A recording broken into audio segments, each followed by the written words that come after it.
Welcome to the Dateable AF Podcast. I'm Dr. Sarah Kyle, a therapist in private practice. And I'm Rachel Howell, a qualitative researcher. Each week, we break down the emotional patterns behind dating, love, conflict, and connection, and what actually helps people build relationships that last.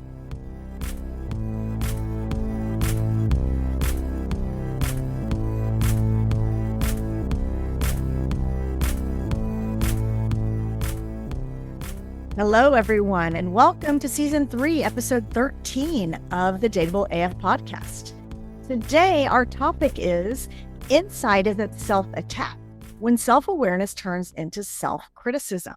Rachel, you know, as well as I do, the people who are almost too self-aware, that people who think the goal of personal growth is self-awareness. And I think that is true up to a point, but then there's this pattern that we see all the time where people get really insightful about themselves. And instead of that creating freedom, it turns into this constant internal critique of themselves. Yeah, they, I think, beginning to notice flaws and missteps. Then you're starting to focus on things that you think are wrong with you. And you're not, that's not the positive part of self-awareness. Right. Absolutely. And today I want us to talk on the pod about the difference between healthy self-awareness, which is a good thing, and that kind of insight that quietly turns into self-criticism. This makes me think of when I was in grad school, we took a course about the DSM, the Diagnostic Manual for Therapists, so that we learned how to diagnose people. And they told us about this tendency for people to have what's called medical student syndrome. And it's when you start learning about these diagnoses and you're like, oh my God, do I have that? What about that? And so it's like you get all this awareness and you're like, well, I can be selfish sometimes. Maybe I'm a narcissist or, things like that. And I think that that's sort of an extreme version of what we're talking about here, that you learn about things and then you start looking at yourself in this really critical way. I have my stepdaughter can't watch The Pit or any of the other great medical shows because she does self-diagnose that night. Whatever's been on there, she's be concerned that she has it. So, yeah, absolutely. That's not helpful self-awareness. No, it's not. Have you watched The Pit? It's so good. It is amazingly good. I love it. It's excellent. And it is the very real sort of visceral stuff that they show. It's excellent. Yep. I want Dr. Robbie to be my doctor. Really? He's so empathetic. He's so nice. He is nice. My doctor's like, girl, you're fine. Why don't you come in here? You're fine. Just Actually, on sort of a similar doctor's note, I just have to throw this in here because it's funny. I was just having lunch with a friend and she was talking about a breast exam she had just recently went through where the chair slides. And so the nurse, she's describing to me I don't know if it was the doctor or the nurse, where they had given her an injection and then they were holding, the nurse wanted to hold her breast in place so that she wouldn't move it. And all I could think of while I was hearing that story was, I wonder if that nurse was really good looking. Of course, only you would think of that. Because my friend, she's real serious about this procedure. And I'm sitting there thinking, wow, what if she was attractive? Well, you've been single for too long. Could you just hold both of them? Anyway, I digress. This is how you know. This is how you know you've been single too long, when you start looking forward to your mammogram. But that was a special mammogram, and of course I did have to ask the question, but I did ask first about the procedure. I held that question to the end. And by the way, was she good looking? And she said, actually, she really was. It was lost on her. She's a straight girl. I'm like, well, didn't matter anyway, I guess. Okay. Well, back to our topic. Well, let's talk for a minute about what healthy self-awareness actually is. I've described healthy self-awareness as the ability to just notice yourself, like notice what your reactions are, what your patterns are, noticing your strengths, and also noticing if you have some blind spots. And the way to sort of differentiate is that you can tell, because self-awareness is observational, it's not judgmental. That's interesting to me. Is that's a great way to tease it out, is observational, not judgmental. I do believe that it's really difficult to receive feedback and then from somebody and then put it into a healthy sort of self-awareness position in you. Yes. So, when somebody tells you, hey, you may have been, you're coming across in a too harsh a manner or whatever. I think it's difficult. It may be something you need to be more self-aware of. I think it's really hard to receive that and then observe it instead of being judgmental about it, right? Yeah. Yeah. I can't tell you how many times I have people in therapy who distinctly remember one comment someone made to them when they were a child. Wow. And they carry that as a fact about themselves into adulthood. And so that's the kind of thing that, man, that's being really harsh with yourself. And so, finding the balance between those things is important, because you want to be curious about yourself, but you don't want to feel ashamed about what you see. So the idea is just to be kind of this objective observer as much as you can about yourself. Boy. And that is really hard. I mean, how many of us are an objective observer? Yeah, I think it's very hard to be. And like your self-awareness is supposed to create understanding. You're supposed to understand yourself better so that you can open the doors to growth. So if you know, for example, that you're an impatient person, well, you don't have to beat yourself up about it. You just think, oh, patience is something that I'm not so great at, so I'd like to grow in that area. It shouldn't become, self-awareness shouldn't become like a running commentary on everything that you're doing wrong. Well, also, you can be insightful and mindful of not letting it turn into criticism. So I think that sometimes insight turns into self-attack. So if you're a thoughtful, reflective person, that insight can just do a quick flip into self-criticism. And, those times when you kind of replay conversations in your head over and over again, and you analyze your tone and you wonder if you were too much, if you were not enough, if you were somehow too emotional or too distant. I mean, sometimes I do that too. Like I replay things in my head. Yesterday, I was at the gym and we were doing some lifts off the rack, and there were only a few women in the class. And so we were all going to share this rack, and I had set it up with the height that we needed, because we're women, we're all a little shorter than the guys. And I had set it up with the barbell that we needed. And this guy just came over and set himself up, on our weight rack. And I said, hey friend, we just set that up for the women's bar. And he looked at me kind of shocked, and then he scurried off to another bar. And then I second guessed myself, like, yeah, I don't know. I just was like, oh, was that rude? Should I not have said that? And I said it in a nice way. I literally said it just like that, like, hey friend, we already had that one set up for us. But yeah, anyway, I think that's just an example of how something small can just turn into self-doubt or self-criticism pretty quickly. Yeah. And there's a lot to be said about that with women in weight rooms and all the gender stuff that goes on there and assumptions that are made. So the more language that people have for psychology, psychological terms, for diagnoses, I think the easier it can become to diagnose themselves constantly. And I think instead of just being curious about themselves, it sort of starts to turn into a performance review. I was talking about the DSM. You had mentioned the DSM. The audience doesn't know what that is, but what does it stand for? Diagnostic and Statistical Manual. It's the kind of Bible for therapists to give people mental health diagnoses. Right. And if you haven't ever looked at it, it's actually pretty fun to look at. I think it's online now, but we had to access this big old book and they would update it, after, I guess, maybe year to year. But so what's in it, for instance, is something like, let's say you're trying to decide if someone has schizophrenia, then it's going to give you a whole list of the things that might indicate that someone has schizophrenia. And then there are the main indicators. And if you have a certain number of those, tells you whether or not you Whether you actually qualify for the diagnosis. Yeah. qualify for the diagnosis. And I do remember looking at that thing on several things and going, ooh, I think I got 4 of these. How many how many does it take?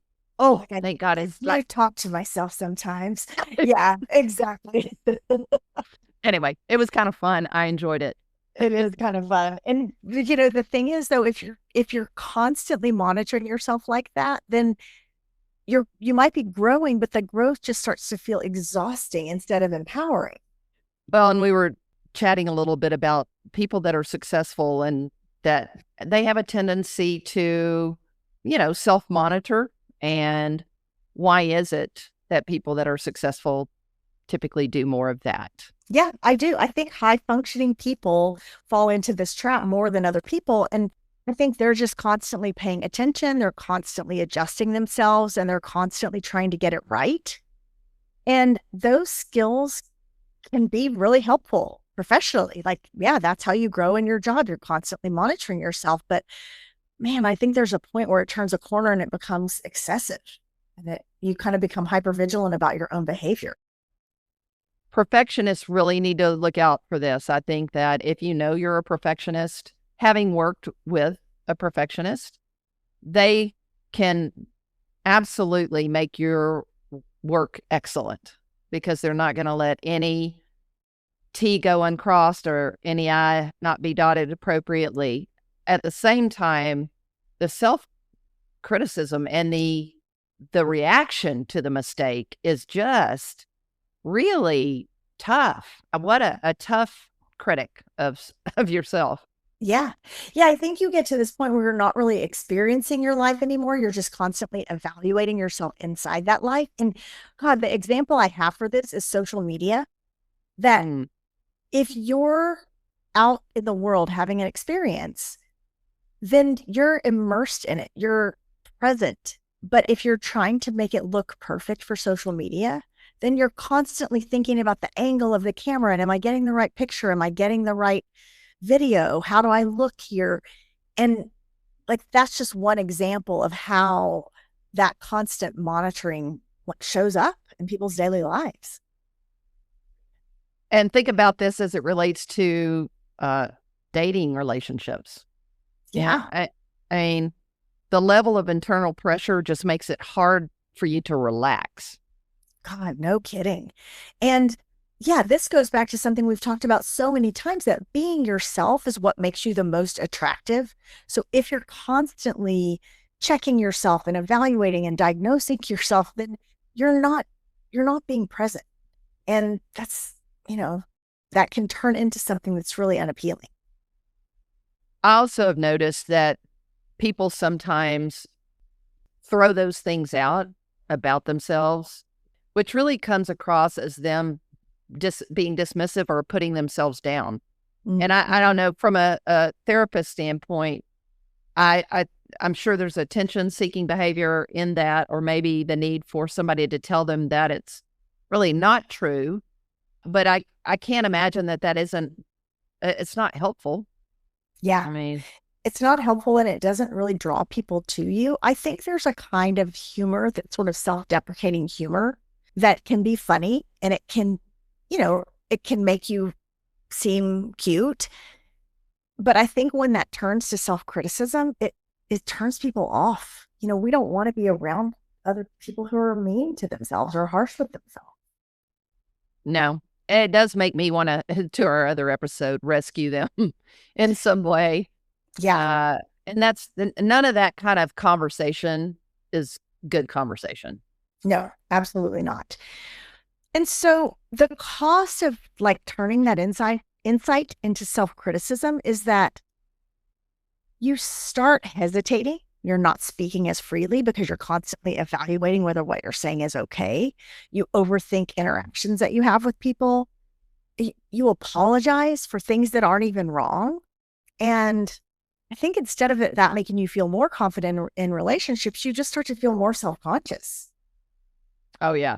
In my dating experience, I have had a number of conversations with women where they were making assumptions and they were inside their head about stuff that was just overthinking things. And had they just said it out loud, it would have been easy for me to go, oh, no, that was no, that is not at all a problem, or that's not something that had even crossed my radar screen. But yeah, definitely, oftentimes we just have stuff rolling around up there when you're not confident. Yeah. And you are overthinking it, that you're just taking something in the wrong direction. Yeah. And it's funny because people even do that in therapy. They'll come back to a therapy session and be like, oh, I hope I didn't hurt your feelings when I said blah, blah, blah. And I'm like, what? I literally never gave that another thought, but they've been thinking about it since the last session. So yeah, overthinking that's not leading you anywhere good. So basically, I think it's that skill that's supposed to help you grow. Is that making you feel like, oh, I'm never really getting this right? Well, it is a balancing act, because people who know themselves and that are introspective, I find appealing, because it helps you understand how you can better relate to somebody else and the impact that you have on others. Yeah. And sure. So that, I think what we're talking about here is something, like you said, that is really a good skill, can quickly turn into a bad thing if you don't understand how to balance it. Because I know, it was funny, I was just having a phone conversation with somebody today, talking about being critical of somebody. And I was aware that that person that I was talking to kind of grew up with a mother that was really critical. Mm-hmm. And I'm aware of that. And so I try to, but she's thick-skinned as well. And what she said was, what often the value that I took from that is that I actually use the criticism to tweak and make changes. So I think over time she's looked at it, and the impression I have is that she balances it, like not letting it all sink in, but seeing it as an opportunity to self-analyze a little bit to see if there are things that she could do differently that might make her life better. Yeah, that sounds great. And on that note, let's keep going with that. Let's talk about what healthier self-awareness can actually look like. The first thing I would say about that is I think it includes self-compassion. That instead of beating yourself up, you're like, oh yeah, I do that sometimes. So you're aware, but it's okay. Like, yeah, I make mistakes sometimes and it's okay. Yes. My God. And again, I'm just going to say this about perfectionists, because it has been a life experience for me, is that I have felt, because I am not a perfectionist, sometimes I just feel like it's the best blessing in the world, because I just assume every day when I wake up that I am going to make a series of mistakes. I try really hard not to make any that are just life altering, but guaranteed I'm going to step in it throughout the day in one way or another. And I just don't, it'll drag you down if you are frozen because you're terrified that you're going to make a mistake. Yeah. Yeah. I will also say, I think some of that comes with age. When I was younger, I was much more afraid of making a mistake. And now I'm like, yeah, mistakes happen. It's fine. Yeah. And also there are some easy ways to sort of give yourself positive language around that. Like, that didn't land the way I intended it. Yeah. If you're, it's like, just being kind to yourself. I can see why that situation triggered me, instead of getting mad at yourself for getting triggered. Yeah. Or next time I'll handle that differently. Yep. Those are perfect. I think all of those things just allow room for imperfection, because the truth is growth is never going to come from attacking yourself. Trying to be a drill sergeant with yourself is not sustainable. It's not actually going to make you feel better. No. And your, insight should make your life feel lighter, not heavier. Yes. Yeah. Like, just notice your patterns, respond with curiosity, respond with care, and yeah, be gentle with yourself about the ways that you're imperfect. Well, let's wrap this up and talk about what takeaways we want our audience to get from this episode about insight. Well, self-awareness is meant to help you understand yourself, not criticize yourself. Yes. And insight becomes harmful when your curiosity turns into judgment. So try to just stay in that place of being curious. Yeah, I think curious is one of the words that comes across in every single episode that we've recorded. And yes. and the difference, well, that transition from curiosity to judgment is something you have to really look out for. Yeah. Yeah, because growth doesn't require constant self-correction. Yeah. And you're allowed to learn about yourself without putting yourself on trial. And that is just being open to, and again, just kind of outside looking in and just observe and don't be so critical of yourself. Yep, absolutely. So if you have listened to this episode and it's struck a chord with you, and you want to talk to your partner or your friend or your family member about this, here's the question that we want you to ask. When we reflect on our behavior in relationships, do we tend to approach it with curiosity or do we approach it with criticism? And we would love to hear what you think and what you discuss with your families and friends about this. You can reach out to us by email, info@dateableaf.com, or you can always connect with us on Instagram @dateableaf. If this conversation made you think of someone else, maybe who is hard on themselves, please share this podcast with them. As always, we want to thank you for listening to the Dateable AF podcast, where we help you find your happy ending. And remember, be bold, be kind, and for the love of self-respect, don't text your ex. Stay dateable. AF.